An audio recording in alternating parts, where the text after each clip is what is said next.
taps me on the shoulder and he goes, "What the hell's on your hat?"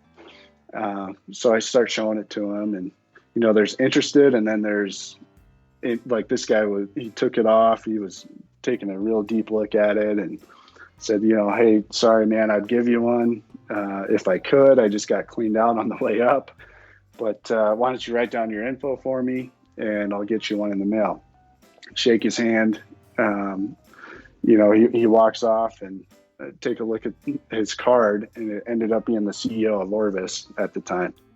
That was Scott Wilday with a random Orvis encounter during the early days of LidRig, the Goto Fly Fishing Accessories podcast, today on the Wet Fly Swing Show. Welcome to the Wet Fly Swing Fly Fishing Show, where you discover tips, tricks, and tools from the leading names in fly fishing today. Hey, how's it going today? Thanks for stopping by the Fly Fishing Show. Please leave a rating and review if you get a chance. You can head over to wetflyswing.com/love if you've been enjoying this show over the years or recently. That'd be great. And I want to thank you in advance if you've left a review. Scott Wilday shares another classic Fly Fishing Founders episode today. We find out how Scott was able to turn his passion into a full-time business selling nippers, where he's taking the company next, and how he lost his rod vault while his Jeep was stolen. He tells this story. So the rod vault, we got another rod vault sighting. Before we get started, let's take a quick break for a word from our sponsors.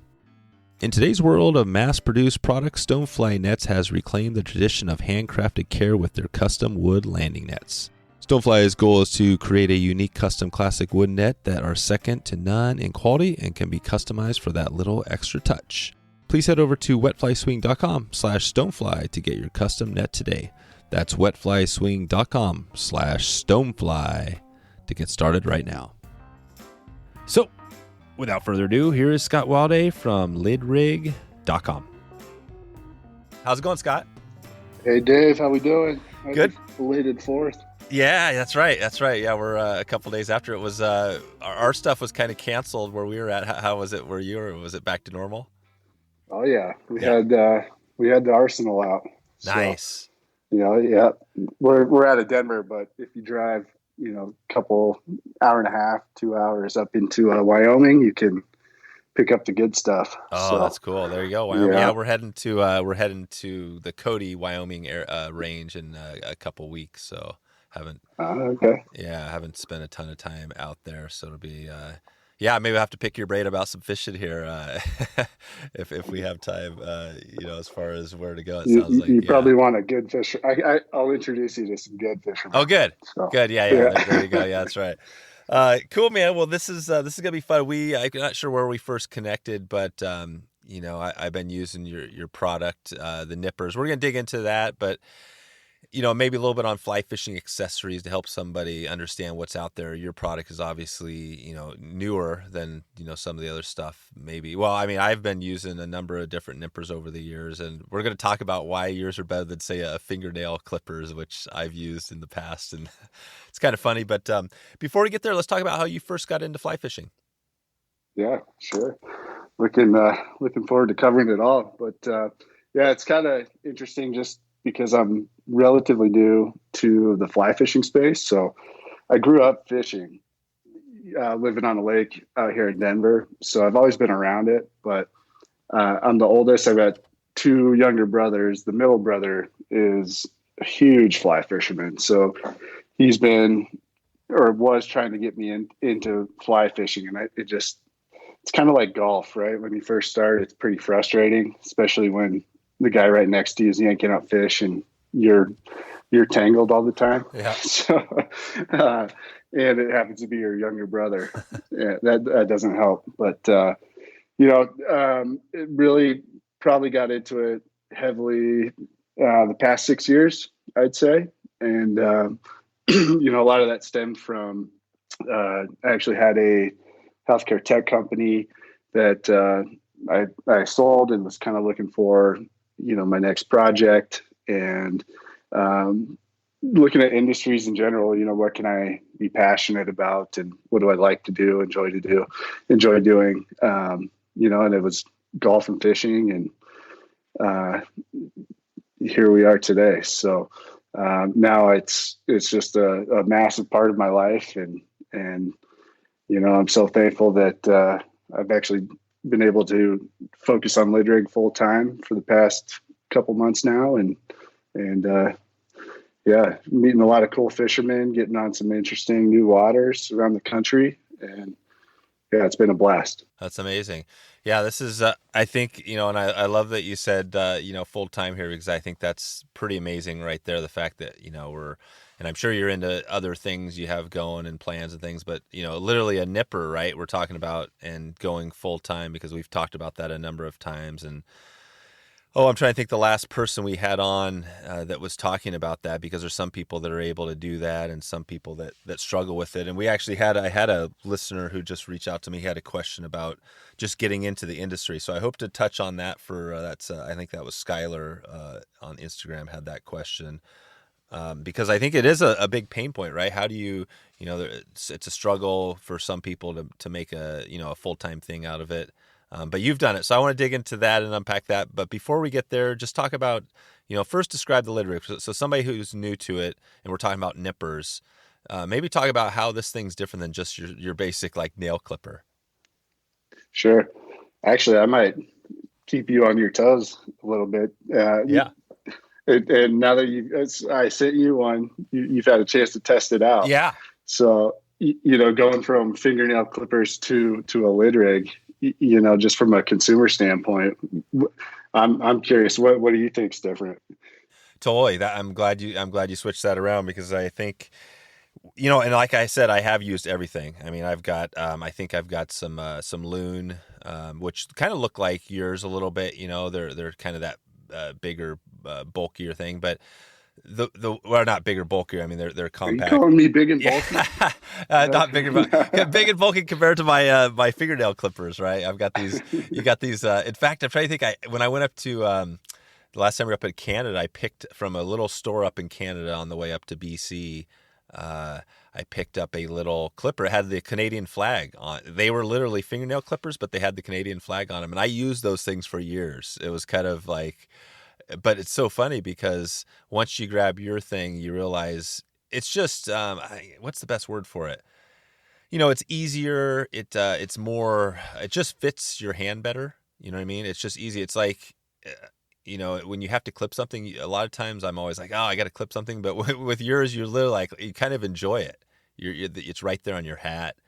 It seems like that's more intuitive is probably the word. I think that's the word I would use. Yeah. It's more intuitive. Yeah, because, I think accessibility, right? Yeah, it's just easy. The fact that it's right on your hat makes it just – you wouldn't think that would be easier than pulling it from your lanyard down on your vest or whatever, but for some reason it is.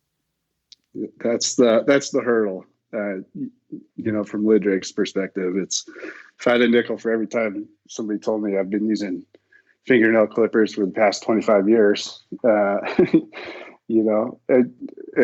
give them a LidRig, say, try it out for an hour and let me know if you go back to the fingernail clippers. So, I think I'm batting 1,000 on that one, but I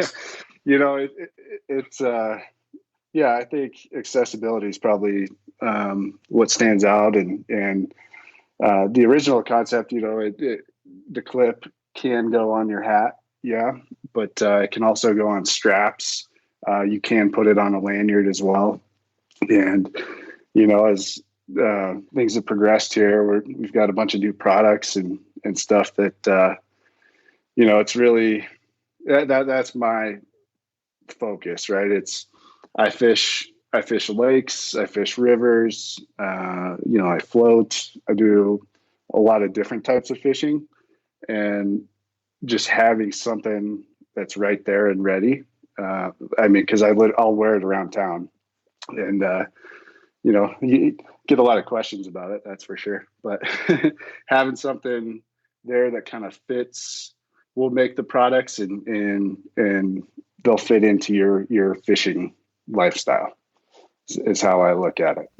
Yep. Yeah, and it's basically the cool thing about it is that it's it's a magnetic. I mean, that's how it clips on. It's easily you've got a the clipper is magnetic, and then you have a metal base that sits on your hat that it clips to, right? That's kind of the main focus.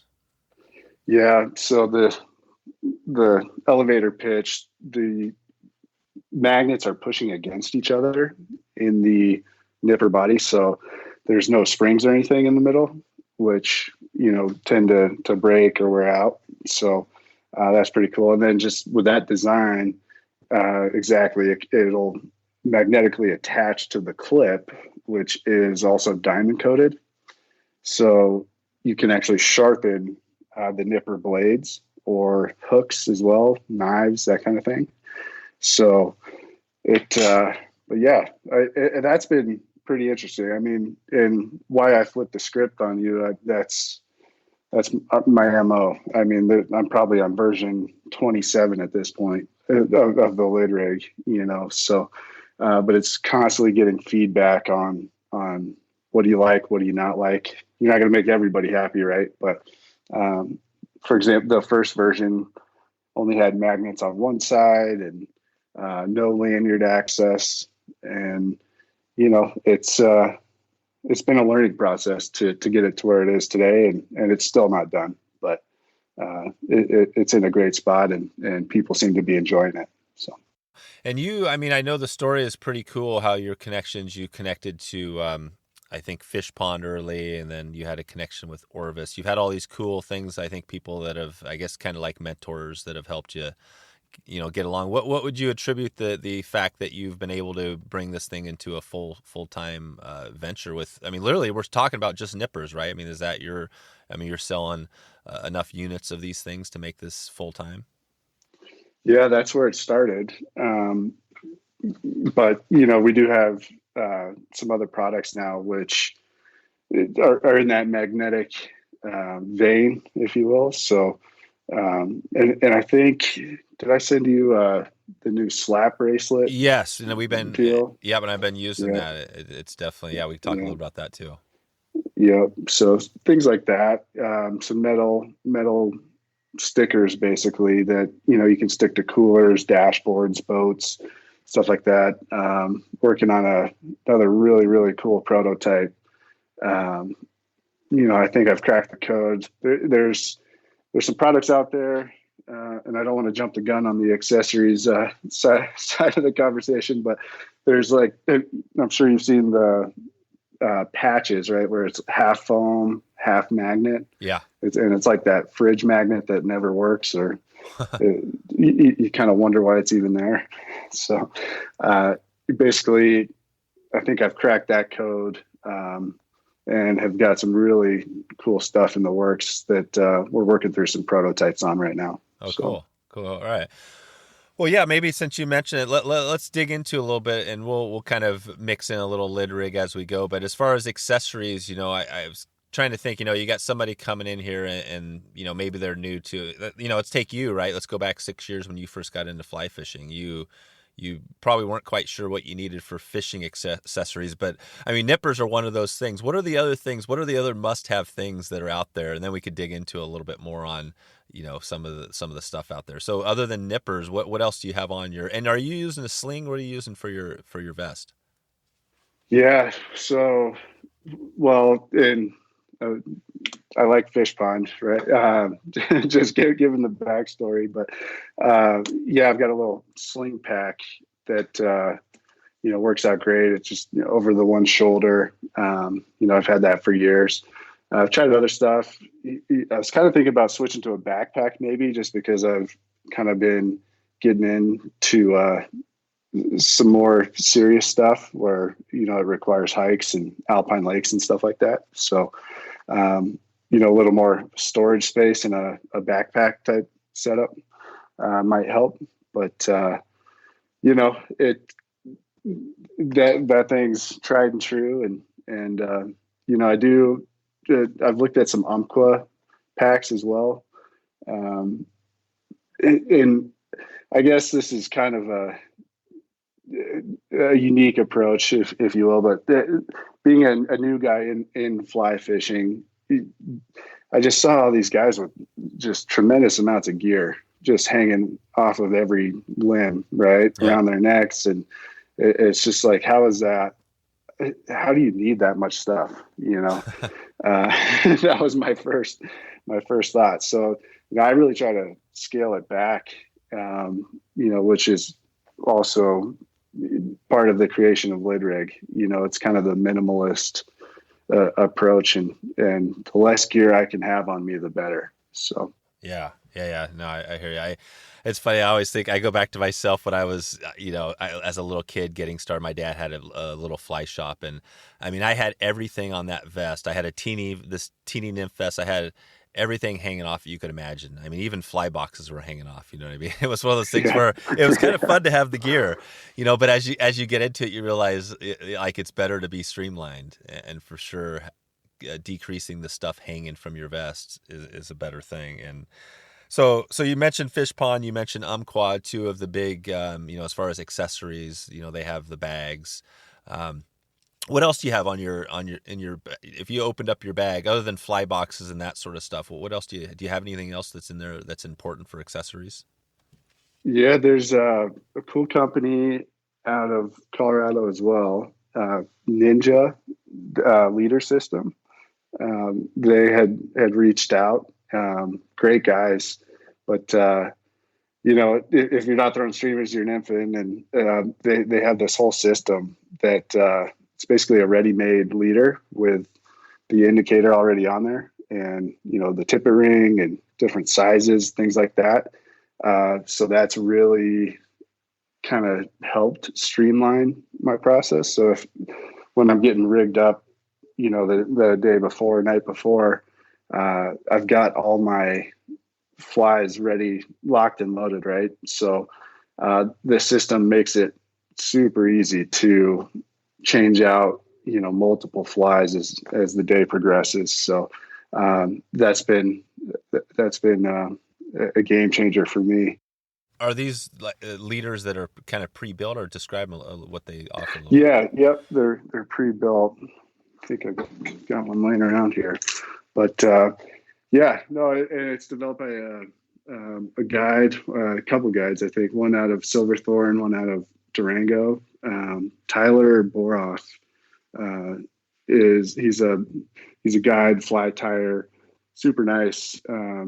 Definitely follow him on Instagram. He's got some great content, but so he kind of vets the product, and I think he actually helps build the leaders as well. But I mean, they've got different sizes. I tend to use the 9 foot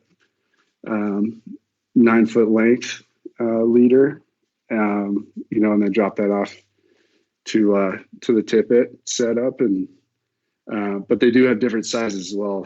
Small, medium, extra large, as far as the indicator size, and some different colors and stuff. Just if you're in small creeks, big rivers. Gotcha. And that's the like ninja.com or it probably wouldn't be. What is the NINJA Ninja Leader System? Oh, Ninja Leaders. Okay, perfect. All right, cool. So I'll put a link to all this stuff we're talking about, the show notes, so people can take a look at it, and I'm sure there's some videos out there as well. Well, and it pairs well with I got a new Tandem Fly Box, another Colorado company.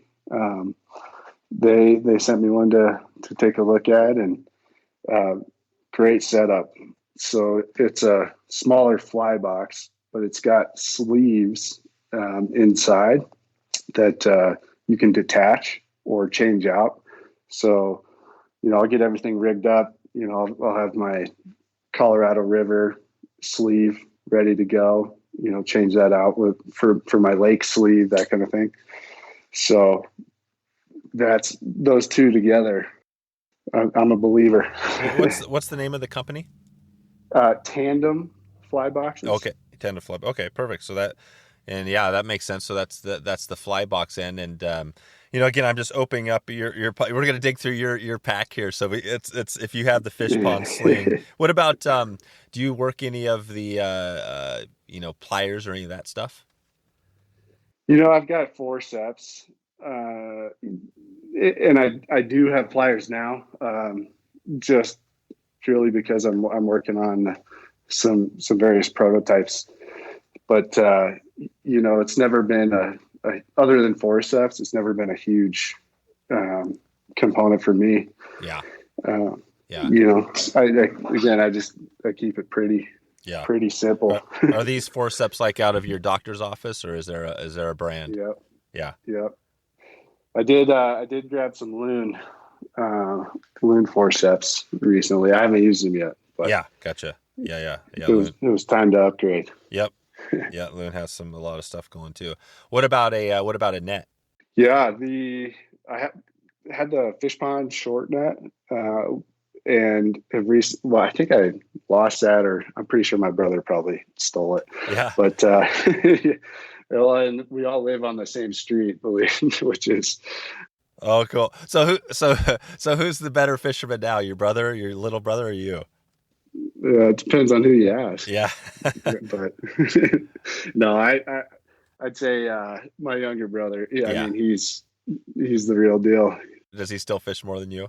He just had another kid, so that's giving me a little more time on him. Yeah. So I think I'm catching up to him. That's right. That's right. Nice. All right. So yeah, but the net wise, the O-Pro guys sent me their new. It's like the longer. I'm not going to know the name off the top of my head, but that longer handle has been awesome for me. I just hadn't really used one, before, but off of a boat, I've got a new raft, river raft. It's great off that. Yeah, great off a pontoon boat. Great for wading as well. So, that O-Pro's net is getting the job done for me. There you go. Yeah, so the longer handle, and that's. Are you using that too on just walking, wading? Yep. Yeah, I'll just, and a lot of times I won't even take my pack. So I'll just shove that in my belt and stick a couple. The LidRig's actually, because it's magnetic, you can stick a couple flies up there. So I'll stash some up there, or now this new mag bracelet, stash a couple there, and I'm off. So, yep, just stuff it right in the back, and it's pretty easy. So, circling back before we get back to LidRig, I want to just, as far as the, again, accessories, the must-have, if somebody was starting out brand new, you got to have nippers. So we're going to get your LidRig, we got that. And maybe we don't, right? Maybe if you talk about a first-timer, is your product kind of for everybody, or do you think of your LidRig, your nippers, as for a specific, maybe somebody who's been in it a little bit longer? Good question.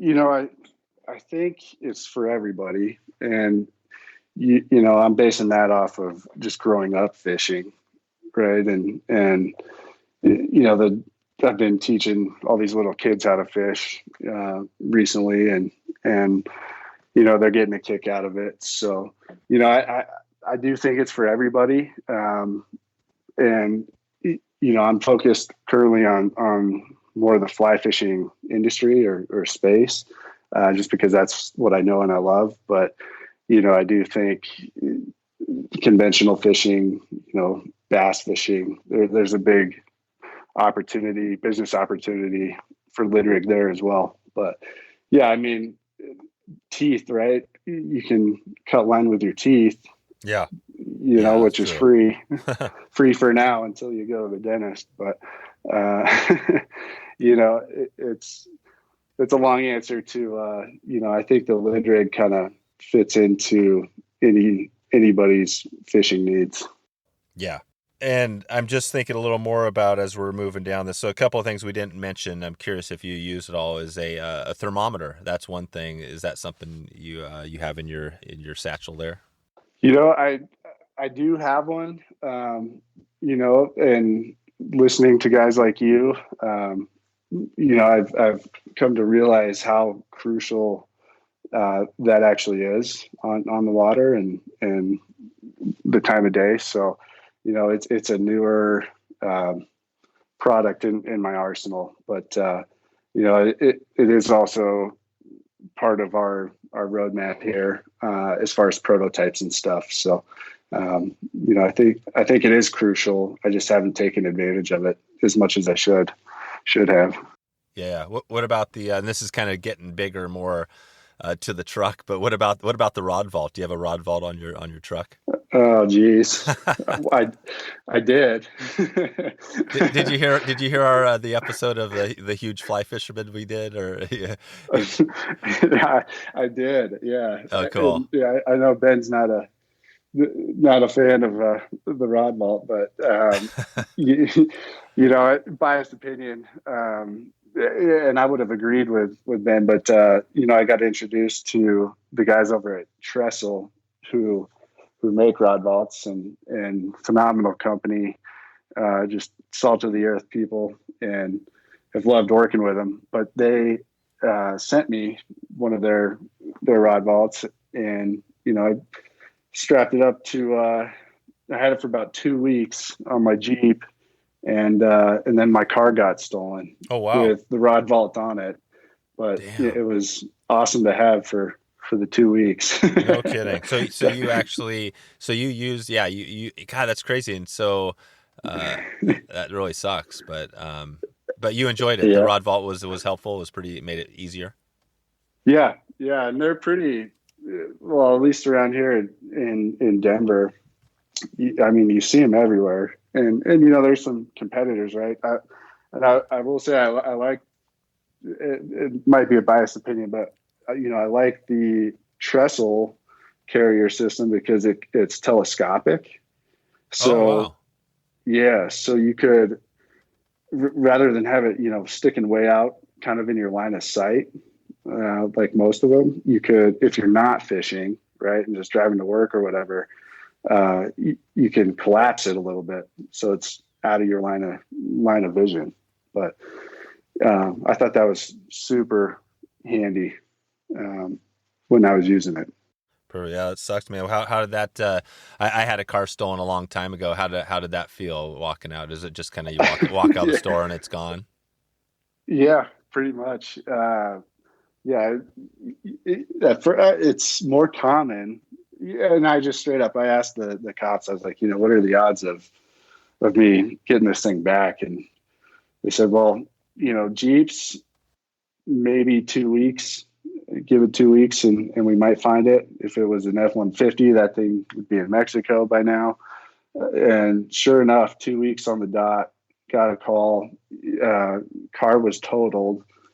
You know, the person who stole it was living out of it, and, you know, drugs everywhere, that kind of thing. But I went to go check it out. So half of the car is missing, but in the trunk, this was around Christmas time. In the trunk, there was a bunch of boxes. Somehow pried open the back, and it was like 20 sets of Legos that I'm guessing they probably stole or something. And you know, so I tell the cop, I was like, "Yeah, these aren't mine." And they're like, "Well, they are now." And you know, I have a 3-year-old, or he was 3, going into Christmas, and we were on a big Lego kick, so. You know, lost the car, but knocked off my Christmas shopping. So, wow, took the kind of funny. But that's crazy. We're back in business. Got a new car and back on the road. So no kidding. God, yeah, that sucks. Yeah, I think I've told this story before, but back in high school, I had my car. I literally was up. I can't remember how this worked, but I was getting car insurance for it. I drove it up, and by the time I was in like a few minutes in the car insurance, I walked out and it was gone. And but yeah, to this day, I still have this thing with locking my car, you know, because of that. Because I have this, you know what I mean? So yeah, it's this weird thing. But yeah, let's keep it on. I got a few more accessories to run by you. I'm curious to see if you have this in your fish pond bag. So one of them is like you mentioned the leader stuff. What about like a tip wallet or leader wallet? Do you have any of that stuff? You know, like where do you keep your stuff? You know, I don't know if you use sink tips or any of that stuff. Yeah, you know, just I don't know. I'd call it the standard setup. You know, just the tippet spool hanging off the back, nothing crazy. Which it bugs me, honestly, and is on my radar to take a stab at improving. You know, and I've actually talked to some companies about some ideas on how to improve, what's out there. But yeah, I mean, what I'm using today is pretty basic, just hanging off the back. Gotcha. So you don't have like, you're not using like different types of sink tips that you're interchanging, for different, I guess we're thinking, with steelhead fishing, we're doing a lot of different, type 7, type, whatever you're using that day. You're not using a lot of tips. For all the waters that I've been fishing, I mean, it's pretty much 5X, 6X type stuff, standard stuff. So what about a light? What do you use for, for your, when you're out there late or early? I don't have a light. You got a headlamp? No. Well, just, I haven't used it for fishing. Yeah. But, camping and stuff. But yeah, no, I don't really fish at night. There you go. Yeah. No fishing. Yeah. No night fishing in Colorado, right? I think a lot of that's just because I have a 4-year-old and we're in bed by 8:30. Yeah, so. That's right. Nice. And I'm okay with it. Okay, cool. And now let's take a quick break for a word from our sponsors. In today's world of mass-produced products, Stonefly Nets has reclaimed the tradition of handcrafted care with their custom wood landing nets. Stonefly starts the design process by selecting wood for the handle based on a number of key factors, including grain pattern and depth, but they don't stop there. This piece of art is accentuated by strips of hardwood that complement and accentuate the handcrafted handle.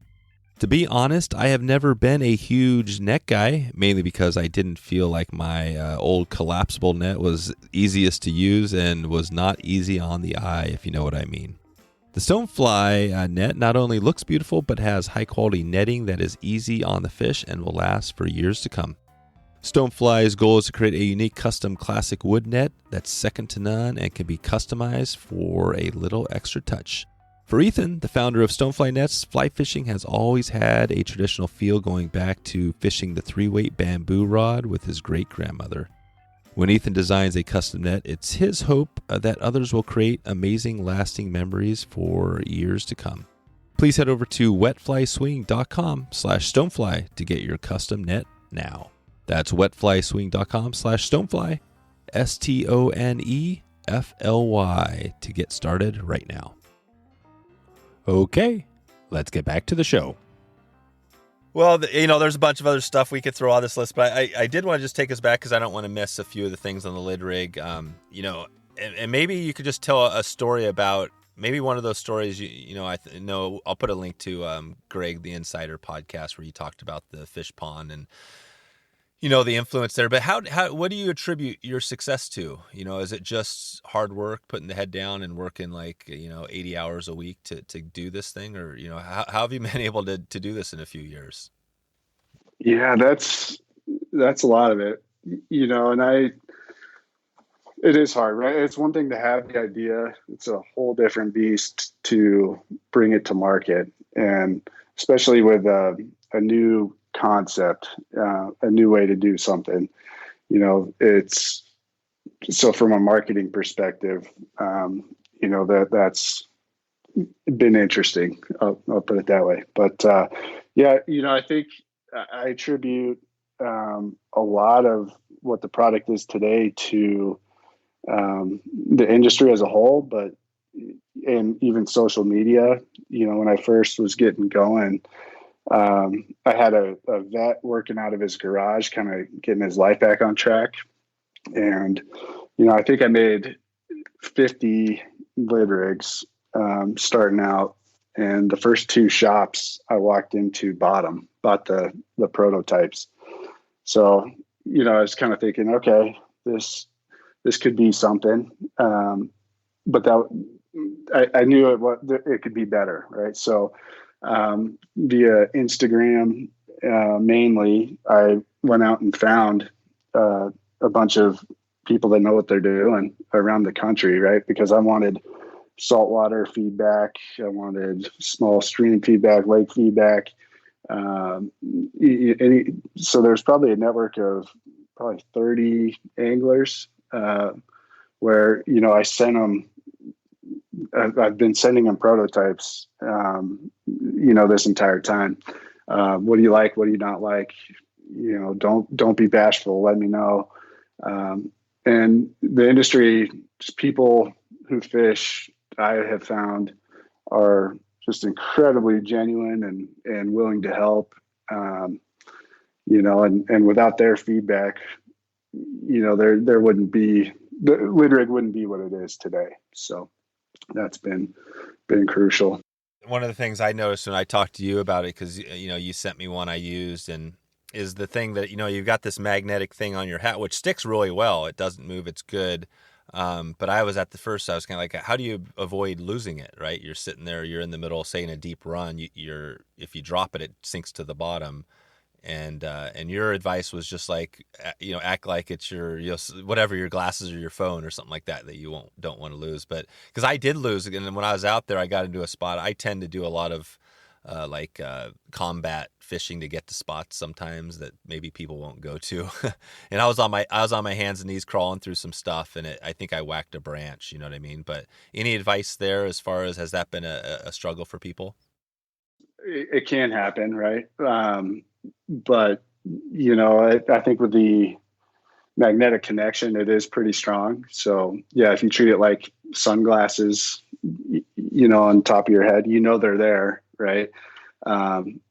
People tend to not lose it, but I'd say if you're doing some bushwhacking, which I've been doing a lot more of as well, I'll just take it off my hat and just throw it in my pocket till I get to the spot, or it can attach to a lanyard as well.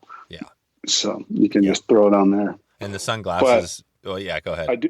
Well, I was just going to add, even though it can go on a lanyard, the clip too, like you could put that on a strap, right? So I don't know how to describe this. So the LidRig is hooked. The nippers are hooked to the lanyard, which is hooked to you, but the clip acts as a docking station, right? So rather than have the lanyard dangling off of you, it kind of holds it in one place close to you.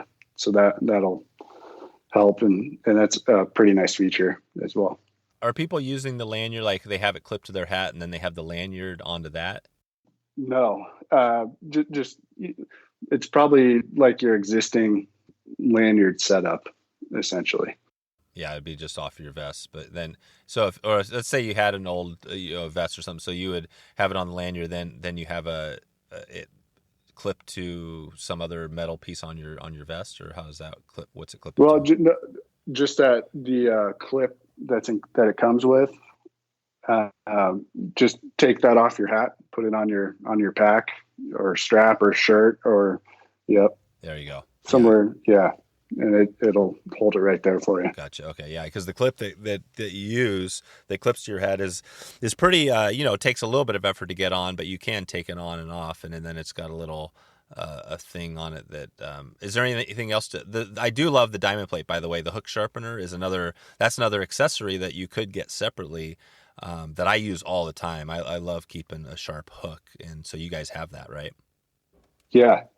There's a hook owner built into it, and the nipper itself, it's all made out of stainless steel. So there's no replaceable blades, which is kind of industry standard, I would say. And part of what I just thought didn't make much sense, if you're in the middle of a river and you need to replace a blade, I mean, what good does that do? So just being able to give your nippers a new edge when you need it's huge, right? And it's actually with the hook owner, depending on where you're fishing, barbless hooks are required in some states, and so you can just file off barbs as well. So there's some fishing game guys have been like in LidRig just for that. They'll keep it on their hat, come across somebody with a barb and they'll just file it off right there. How do you sharpen your on the nipper? How do you sharpen the clipper there? Yeah, it's treated more like a knife blade, and so you just you shouldn't have to, just because it is stainless steel, and it's got, the black is actually a PVD coating, just to strengthen it. So, but yeah, I would just run it along the edge a couple times, top and bottom, and maybe on the inside as well. But yeah, it's pretty easy. Or you could pinch it together as well, and then just rub it across the surface that way. Nice. So, I guess there's probably some other things we're not covering here. I did want to just touch on, like I said at the start, Skylar had that question just about, advice. He was talking about, some advice to someone wanting to get into the fly fishing industry. What would you tell Skylar if he came to you and asked you that? Any tips, since you've kind of made it, right? You're at that point where you're all in on it. What would you tell him? Yeah. I approach it differently, I guess, than probably most. And again, it's one thing to have the idea, another thing to execute on it.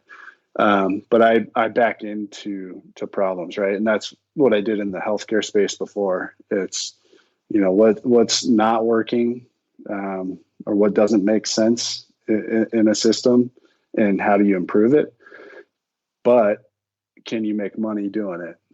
So, when you walk into a fly shop and you see, nippers are just a crucial component to a setup, and people are paying over $100 for a set of nippers, and they're all essentially the same, right? I mean, they might have different looks or different colors, that kind of thing, but they do the same thing. So I figured there's got to be an opportunity there revenue wise, right? So, if all nippers out there were $10 and that's it, I probably wouldn't have started LidRig, right? There's just not enough meat on the bone to turn it into a business, and wouldn't necessarily need innovation, if that makes sense. So, and I guess the crucial part for me, and I'll just give I think it's just a cool story. But this was probably 3-4 years ago now. I was up in Aspen filling up my gas tank, and I had the very first LidRig on. I made it in my garage, and this guy comes out, clearly just got off the river, older gentleman, and taps me on the shoulder, and he goes, "What the hell is on your hat?" So I start showing it to him, and there's interested, and then there's like this guy he took it off. He was taking a real deep look at it and said, "Hey, sorry, man, I'd give you one if I could. I just got cleaned out on the way up. But why don't you write down your info for me, and I'll get you one in the mail." Shake his hand. He walks off, and take a look at his card, and it ended up being the CEO of Orvis at the time. Nice. And that was kind of the light bulb moment for me. Hey, I might be onto something here, which then led me to take a leap of faith, throw a little money into making more prototypes. Our shop's going to buy this thing, right? Well, they did. And then from there, I took a step back, generated all that feedback, really honed in on the product, which took longer than expected. It always does. But, and here we are today. So, it's a step-by-step process. There's probably the occasional product, right, that's just changes everything for everybody, and you can just jump right into it. But I'm a single dad with responsibilities, and I had to take a smarter approach to get it to a full-time scenario for me. Gotcha. Yeah, I mean, it sounds like listening to your customers, and and always being open to changing it up, right, if you have to. And I mean, do you feel like with what you have, it sounds like you're also kind of continuing to innovate, not just on the nippers, but you've got some other products lined out that you're thinking about. Yeah, and that stemmed from and I will say, yeah, being able to accept criticism. If you can't, don't waste your time. I'm sure you've had, we all, some negative reviews or whatever people talk. I mean, how do you deal with that stuff? Luckily, so it's funny. I mean, manufacturing, right? And once this thing started getting out there, there was the version before the one that's out now, actually came with the wrong magnets in it, which were not strong enough, which was a total nightmare. It was falling off everybody's hats, and it was just a bad customer experience. So I had to yank those off the shelf. I took it in the shorts, revenue wise, but I stayed in touch with everybody that bought one, and said, bear with me, totally understand. It's not the product I want it to be, and circled back with everybody, got them the new one. And, ever since it's been great reviews. So, huge customer service component to it all as well. How do you keep in touch with your customers? I mean, what's your, there's a lot of different things you could do, but how do you make sure you're not missing anyone? Is there a software you use, or just, how are you keeping track of that? Yeah. So, I mean, Instagram has been pretty vital, as far as that goes. Everybody's accessible, individuals, companies, shops, right? So that's huge. But then, just calls and emails, basically, direct to people that buy stuff, on the website. And even it's kind of been fun just to see this thing grow. When I first started out, it was, I was desperate for content. The next time you go fish, please wear a LidRig, and if you catch a fish, send me the picture, kind of stuff. Nowadays, I'm just reposting all these cool fishermen and their awesome adventures and fish that they catch. So, it's kind of has its own little culture going, I guess you could say. When you look at your Instagram, you basically, all those fish, you got all these huge fish pics. Those are all just people that have you're using your stuff and have just reached out and just shared. Yeah. Yep. That's amazing. Yeah. Which is awesome. Yeah. I mean, that's cool. To me, that's what it's all about. So that's cool. What's the price point for that, just to grab a pair of your nippers? Yep, $74.99. Oh yeah, so yeah, and I'm just looking. I was on just looking at kind of comparatively, like Orvis, their Orvis nippers are $79, at least that I'm looking, and they look, obviously different than yours, and I'm sure they're a lot different. But so that's the price point. That $75 is the upper end price point. People aren't really paying $150 for nippers. You'd be surprised. Yeah. How many people? Are there some? There are some out there in that range. Yeah. 150 might be a stretch, but definitely over that $100 mark. Which, hey, to each their own. But why I priced it. I mean, I understand the value of a better nipper than fingernails. Right now that I'm in fishing and do it quite often these days. So it's like a beginner rod versus, my new Scott rod that I got. You can just tell the difference in a product, but I didn't want to overprice it. A lot of that's driven by competition, but it's also, just who I am and what I believe. And, I think making fishing more accessible, I get $75 is a lot to folks. And, I want it to be money well spent. And I think it is because I can stand on the quality of the product and it's not just one product, right? It does a lot. And it fits your style of fishing. So it can adapt. You can have it on the boat. You can have it wet weighting, put it on your fly tying desk, wherever you need it. So. Well, as we take it out of here, let's just think of, again, back to the, this general accessory theme we've been on. Is there, if somebody, again, wants to buy some of this stuff that we've been talking about, is there a, kind of a place you would send them, or maybe a resource or a guide or anything? What do you remember what you used when you first got going? Yeah, I mean, shoot, send me a note. I'm pretty accessible. Yeah. And happy to help if it's a specific product.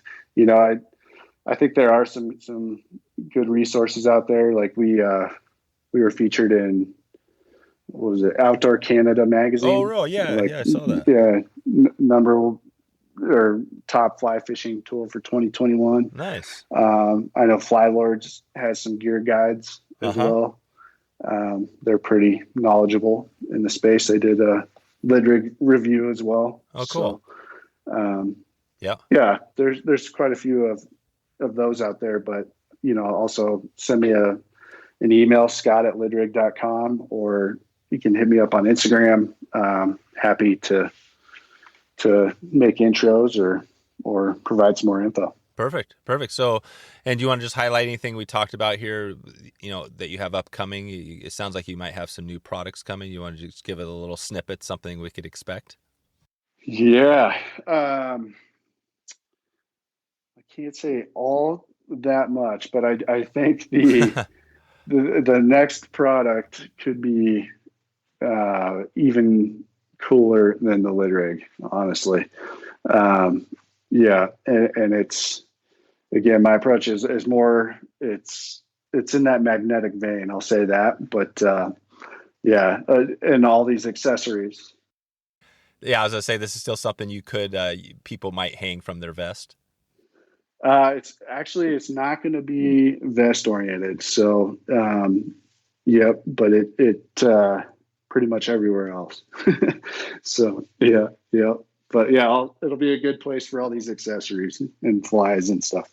Do you have a time frame? I mean, yeah, I'm just thinking this thing probably, sometimes these take a few months to get out there, so it'll probably be, later in the early fall or something like that. Is this more like in the winter time? Yeah, probably. It'll probably be a couple months. We're in the process now, prototyping, so hoping to be testing in a couple months. And then we'll hopefully bring it to market just in time for Christmas. But it's going to be awesome. I'm super excited about it and the direction we're going. So, but I do have the bracelets, the magnetic bracelets, which, you can slap on your wrist, you can slap on a boat frame. You can attach it to your vest, your pack. Those are hot off the press. Just got a bunch in stock, and I think I'm going to use a lot of that feedback I get from that product, to impact what I'm working on down the road as well. So cool, yeah, and that's like one of those. I'm not sure what they're called. Those things that you have there, they're stiff, but then when you flap them on your wrist, they just wrap around it. What is the name? I can't even think of it. Do they have a name? Yeah, the mag wrap. Mag wrap. Okay, mag wrap. Technically, yeah. Yeah. I haven't worn a watch for years, but it's kind of like, that thing you could put on your wrist like a watch. But the magnetic thing's almost like a mirror too, right? You could literally see yourself. Was there any thoughts there to use it, as a mirror? Just to see how good you Yeah, exactly. You fish good, so. Well, that's, totally. There's a lot of different uses for it, but flies is one thing, right? It's a magnet, so you could throw your flies on there. You cut off a fly, you could toss it on there.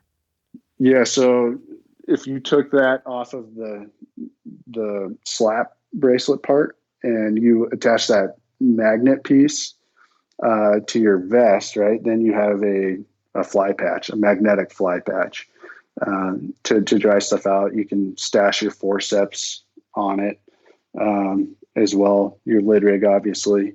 So, and those are, in my book, if you're a minimalist fisherman, forceps, nippers, and flies, and a fly rod, right? And you're in business. So, but yeah, I'll send you you got the prototype on that one. I'll send you the real deal to test out for me. Awesome, man. And you just mentioned it there: forceps, nippers, flies, and fly rod. Literally, when you talk about accessories, we kind of made a list here of a bunch of stuff that I'll have in the show notes. But literally, you just need. I mean, that's at the bottom of the line. You just need those 4 things to fish. Yep, that's it. From where I'm sitting. Yeah, I mean, maybe a net too, but you can get away without a net even if you have to. But I'm actually that way. I went literally pretty much my entire life not using a net, and just recently, the last few years, I've been using one, and it's one of those funny things because it's obviously once you use it, you're like, damn, this is actually pretty nice. I mean, you get good at landing fish without a net too, but I think for anybody, a net is way better for the fish, for sure. Agreed. Yep. All right, Scott. Hey, give us we've been doing on this music track for a while. I've got a little playlist going from guests. So do you have a band or a type of music you like so we can throw it in the Spotify channel? Man, I don't know if I could narrow it down. I'm a big reggae guy. Oh, cool. Reggae and country. Yeah. Kind of go back and forth. Give us a what do you got like reggae? What would that be? What is there a name you have there of a group right now? Yeah, I mean, you got the Dirty Heads. Sublime with Rome is pretty good. Seen them a couple times in concert. Sublime? Yeah, so it's Sublime, and then their lead singer passed away, but they've inserted this guy Rome. Oh wow! Who's just got a killer voice and kind of they've taken on more of a awesome, I guess reggae vibe. So Sublime is still out there. That's good to hear, right? They were huge a while back, but so they're still going. Yeah. So all right. Yeah. And then on the countryside, I mean, I don't even know. Darius Rucker. He's got some good stuff. I mean, I'm not kidding. I'm all over the place. Yeah, no, it's good. I'll just grab one for you. I'll grab something from that. I'll try to find that new or that Sublime stuff and throw it in I'll put a video in the show notes and wetflyswing.com/music. You could listen to the playlist from you and the other guests from the show. Love it. That's a good idea. Yeah, it's been played fun. on that turtle box, right? Yeah, exactly. Yeah, check out the turtle box. I was going to ask you if you ever work the earbuds, or do you ever have any music out there fishing? Is that something you do? I don't. In no particular reason. I do when I ski. So you'd think I would do it when I was fishing, but it's kind of my escape, right? Yeah, it's your meditative. Constantly working, and it's just nice to get out of cell range and. Hey, the health tech too, Scott. I just want to check with you because I got a buddy. I've mentioned this before, Jimmy. Shout out to Remix My Fitness. He's in the health space, health tech. He's actually got a podcast. It's called it's a health tech podcast that he does. And I can't remember the exact name, but I mean, you're in that industry. The difference between the health industry, health tech, whatever you're in, and now what you're in, is it just like night and day? Night and day. Yeah. And it was healthcare technology, right? So it was, and another reason why I wanted to start LidRig is I've never worked on a physical, tangible product. But the industries, I'm used to, cutthroat sales, business deals, deals that take years, right, with hospitals and stuff like that. Yeah. Where, this is, I'm fishing with, awesome people, company owners. I mean, it's just, everybody's so friendly and willing to help. So it's refreshing, especially in today's world where it's a little crazy out there. Just to find a genuine group of folks that, tend to focus on the positive things. Is a night and day though. For sure. A little different. Yeah. It's one of those things where I think you are kind of saving lives. So, you can in the fly fishing space as well, but health tech, obviously you're really saving lives. I mean, you're building stuff, so it's a little different there too, right? Yep. Yeah. Well, funny enough, so one of my neighbors, he's a fisherman, but he also does, he's an electrician, commercial electrician, and ran into him a couple of days ago. And he's like, yeah, man, I've been wearing the LidRig. It's phenomenal for snipping a certain type of wire that he deals with, I guess. Oh, wow. All the time, like on the job. And I was like, huh. There you go. All right.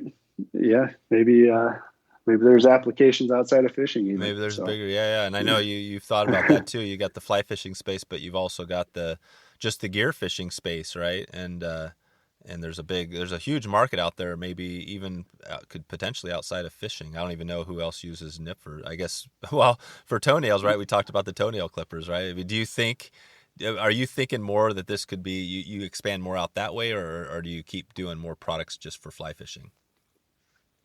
I think short term is fly fishing. It's where I've got traction, right? But I do think, I've seen a huge uptick just on the conventional space, or more specifically kayak fishing. And, some of my products like the mag wrap or these metal decals that you can just stick right to your boat or kayak. I mean, these things are wild. I mean, they're outfitted. They've got GPS things on them. Yeah. I've seen ones where, you push a button and it'll come float right back to you. Oh, wow. The kayak? Yeah. Yes. Yeah.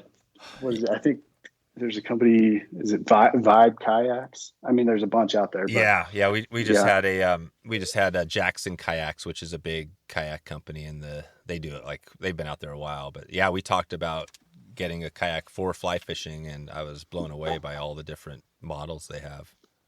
Yeah.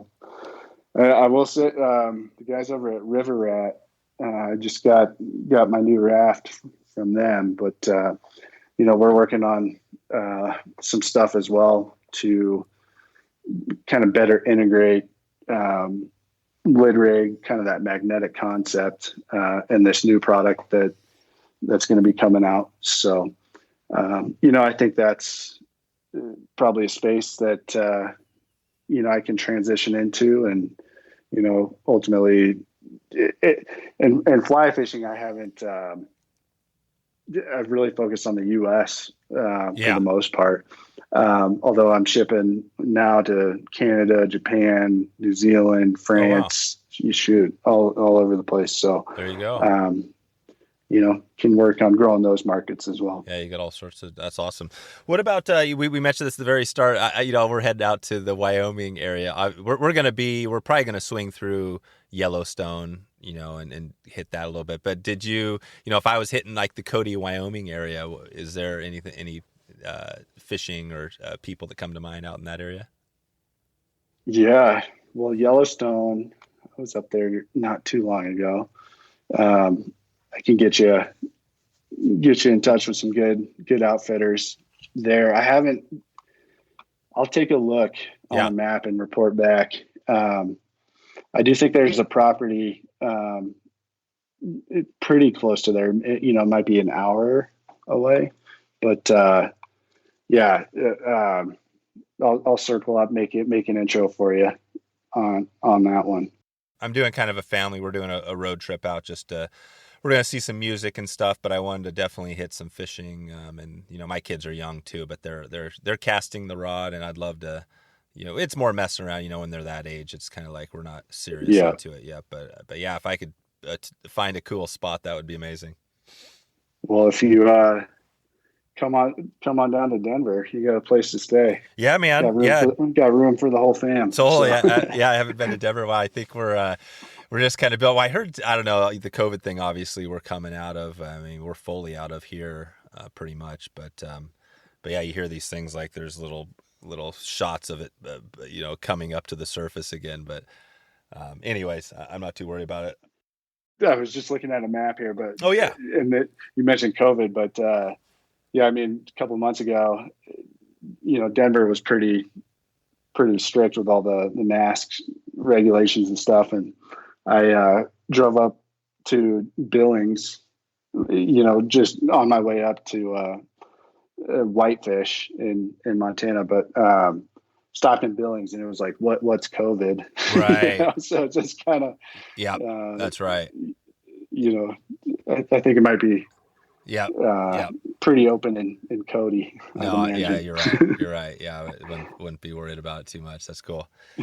Right on, Scott. Well, hey, thanks for taking the time today and shedding some light on the LidRig and kind of digging into a little bit of today. It'll be fun to keep in touch with you, moving forward, and I'll help share the word wherever we can. So thanks again. Yeah, I appreciate it. Hey, thank you. We'll talk soon, Dave.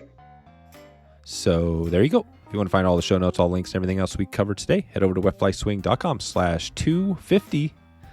250. We're halfway to our next centennial, our next one. It's going to be coming quick now that we've been doing 2 episodes a week for a while now. If we keep that up, we're going to hit that in, I guess you could do the math pretty quick.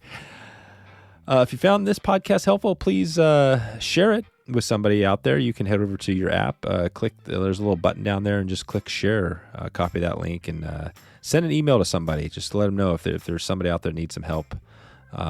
Maybe it's just getting started and doesn't know what they need, and they want to get some little background on 10 things they need to get going, including these nippers. You could do that. Definitely thank you in advance if you had a chance to share it with somebody this week.